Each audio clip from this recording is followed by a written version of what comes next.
colleagues, I want to tell you about one interesting case which was connected with the patient. Can you see a picture? Okay. Which was connected with the patient who had two independent variants of vasculitis. She came in the diagnostic center with the main complaint of skin itching and skin rash. Skin rash, fresh lesions were urticaria-like, but unlike urticaria, they lasted for more than 1 day. They became pigmented, and some of them left small area of atrophy, superficial atrophy, and the pigmentation. So, in accordance to dermatological textbooks, this disease is called urticarial vasculitis. Urticarial vasculitis is not a nosological form.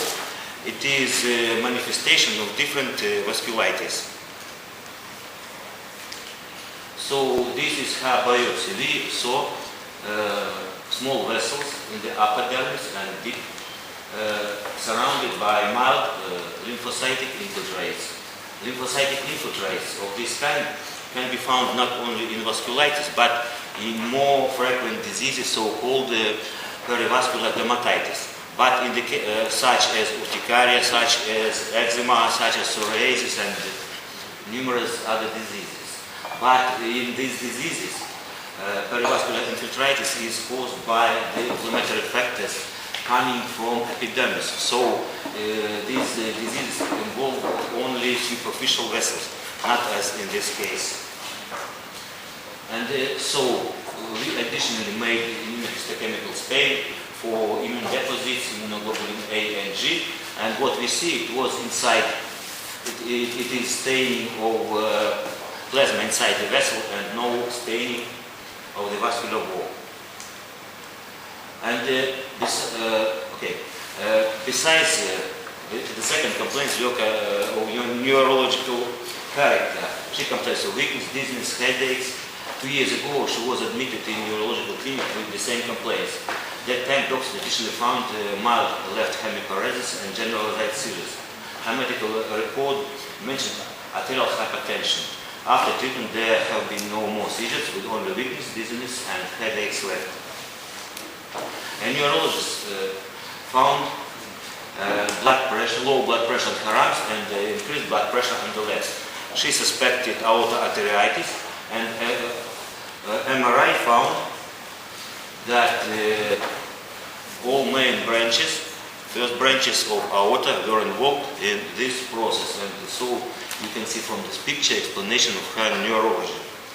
What was more interesting for me, involvement of all vessels supplying abdominal organs, including both mesenteric arteries and truncus ciliacus.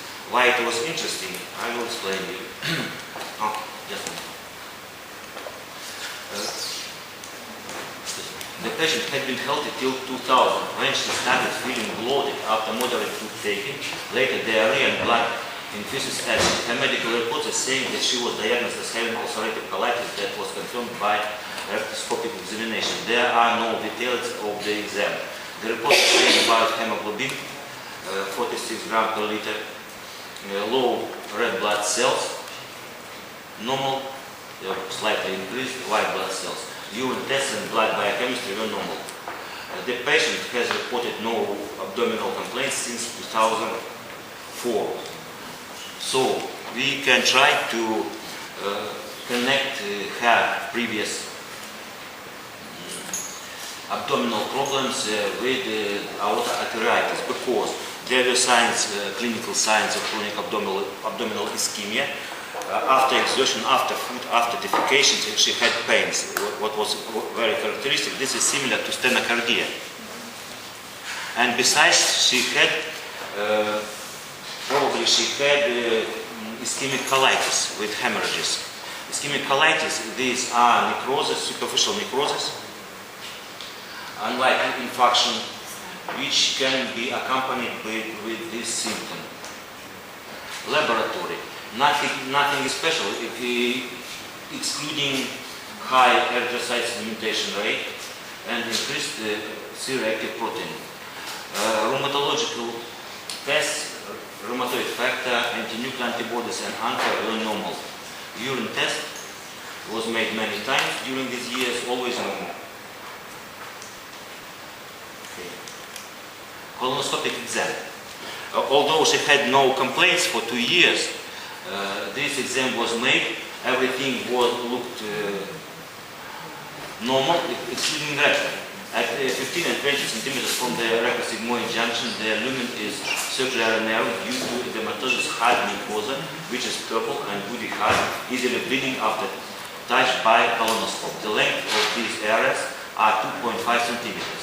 So, suspected probable diseases were tumor, Crohn's disease, ischemic colitis. Biopsies. There were made 6 biopsies, including 2 of them from the changed mucosa. So, changes of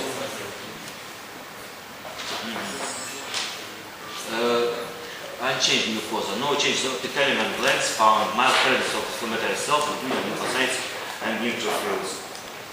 Changed mucosa, epithelium without visible changes, decreased number of glands with unchanged architecture, moderate inflammatory infiltrate in lamina propria and submucosa.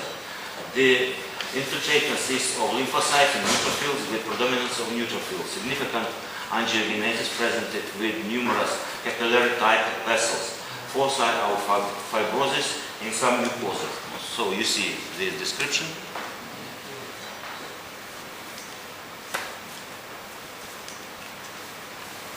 Interpretation of histological changes. Reparative changes, granulation tissue formation in the place of preceding mucosal necrosis of unidentified nature. Probable nosologies. Ischemic colitis due to small vessel vasculitis, ischemic colitis due to aortic arteritis, ulcerative colitis, Crohn's disease. And these are opinion of different doctors, experts of diagnostic center. Most probable ischemic. Of course, our data, morphological data, do not allow us to make any hard conclusions. So all our conclusions are only probable. So most probable ischemic colitis due to small vessel vasculitis. Professor Okayasu, it was internet consultations of images and clinical data. Tokyo teleconference. Most probable ischemic colitis due to aortic arteritis. Mary Bronner, Cleveland, email consultation. The histology of ulcerative colitis and ischemic colitis can completely overlap. Given the clinical story, this patient has ischemic colitis. And what was interesting in this case, you see the first step of classification, morphological classification of vasculitis. Today, most doctors use criteria or definitions of so-called Chapel Hill Consensus Conference.